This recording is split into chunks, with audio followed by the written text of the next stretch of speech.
तो कुछ कहानियाँ कभी कभी फर्जी लगती हैं, लेकिन वक्त के साथ साथ यह जब वो हमारे ख़ुद के साथ पेश आएं तो उनकी तल्ख़ हकीकतों को तस्लीम करना पड़ता है। तो आज की कहानी भी कुछ ऐसी ही है। इस कहानी के फर्स्ट पार्ट का लिंक डिस्क्रिप्शन में दिया गया है, उसको देखना ना भूलिएगा, नहीं तो आपको ये कहानी समझ नहीं आएगी। तो चलिए शुरू करते हैं। हुंजो द जोकर। अचानक से खुफिया दरवाज़ा खुलने की वजह से जब सैम एक अंधेरे कमरे में पहुंचा, इसके बाद सैम ने अपने आसपास देखा तो उसको काफ़ी आड़े तिरछे दरवाजे नज़र आए जो कि बहुत ही ज़्यादा अजीब से थे। वो सारे दरवाजे अजीब से कलर्स के थे और उन पर तरतीब वाइज नंबर लिखे हुए थे।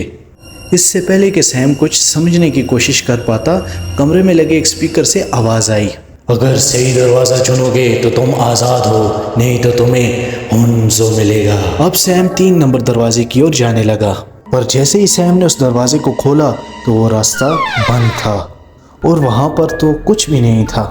अब बहुत सी देर सोचने के बाद उसने 7 नंबर का दरवाज़ा चुना और उसे खोला, और इस बार उसकी किस्मत अच्छी थी क्योंकि यही दरवाज़ा बाहर जाने का रास्ता था। वो वहाँ से निकलना चाहता था, लेकिन उसने वो शर्त जो कि उसने जॉन से लगाई थी वो भी पूरी करनी थी। वो उस दरवाजे को खोजने लगा जहाँ पर हुंजो का पुतला है। अब जैसे ही उसने आगे बढ़ के 5 नंबर का दरवाज़ा खोला, अंदर से एक बहुत डरावना आदमी उसके सामने आ गया। जब सैम ने ध्यान से देखा तो वो कोई आदमी नहीं बल्कि सिगार पीता हुआ एक मोटा ताज़ा जोकर का पुतला था। लेकिन जैसे ही वो अचानक से बाहर आया था तो सैम की तो धड़कनें ही तेज़ हो गई थी।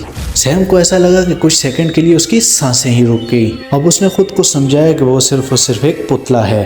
अब सैम ने हंसते हंसते उस पुतले से उसकी लाल नाक चुरा ली और हंसते हंसते बाहर की ओर जाने लगा। उसी शाम सैम उस जोकर की लाल नाक को उठाए जॉन के घर पहुंच गया।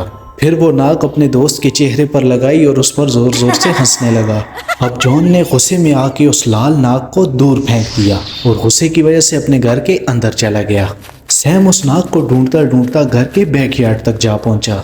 उसे ऐसा महसूस हुआ कि जैसे उसे कोई देख रहा है, और अचानक से उसे सिगार जलने की स्मेल भी आने लगी। अब सैम ने इधर उधर अपनी नजरें घुमा के देखा और आसपास उसे बिल्कुल सन्नाटा महसूस हुआ। अब सैम ने फटाफट उस नाक को उठाया और अपने घर की ओर बढ़ने लगा। सैम की मोम आज रात घर से बाहर थी और उन्होंने सैम के लिए खाना बना के फ्रिज में रखा हुआ था। सैम जब अपने घर पहुंचा तो फ्रिज खोल के उसने अपने लिए खाना निकाला, लेकिन उसे अचानक से मेन डोर के खुलने की आवाज़ आई। अब सैम घबरा गया और भागते भागते घर का दरवाज़ा चेक करने गया, पर उसे वहाँ पर कोई भी नहीं दिखा। और इसके फौरन बाद ही सैम के घर की लैंडलाइन बजने लगी। उसने जब कॉल उठाया तो कॉल पे जॉन था। उसने सैम से अपनी बिहेवियर की माफ़ी मांगी, लेकिन अचानक से कॉल में अजीब सी डिस्टर्बेंस सी आने लगी। इसके बाद सैम को अपने फ़ोन में एक अजीब सी आवाज़ सुनाई दी, किसी के हंसने की आवाज़।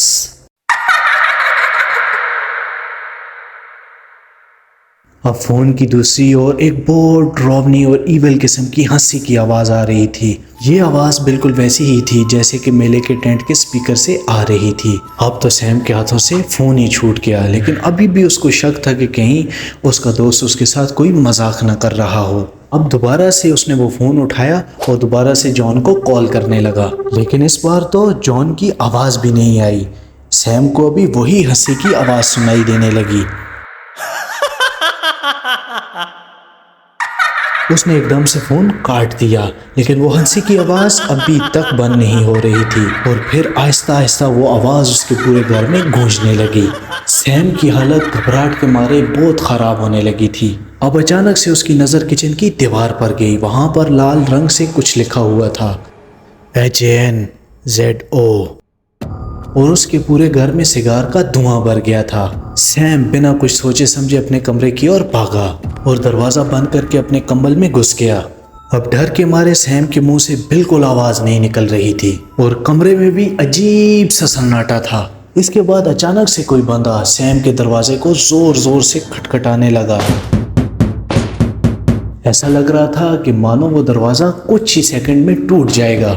अब वो दरवाज़ा पीटने की आवाज़ और वो ईवल सी हंसी की आवाज़ अचानक से चुप में तब्दील हो गई। अब सैम की जान में जान आई और वो उठ के दरवाजे के पास गया उसने बिल्कुल धीरे से दरवाज़ा खोला। उसने देखा कि वहाँ पर कोई भी नहीं है। जब सैम ने अपने कमरे की ओर दरवाज़ा बंद किया, उसके तो होश ही उड़ गए। उसने दरवाजे में लगे शीशे में से हुंजो को देख लिया। इसके बाद सैम बेहोश हो गया।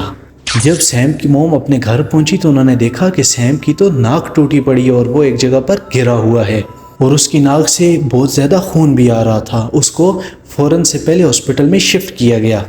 अब उसकी नाक पे लगी चोट का निशान और उसके मन में हुंजो द जोकर का डर हमेशा के लिए बैठ गया। और हुंजो आज तक एक मिस्ट्री है जिसे कोई भी नहीं सॉल्व कर सका।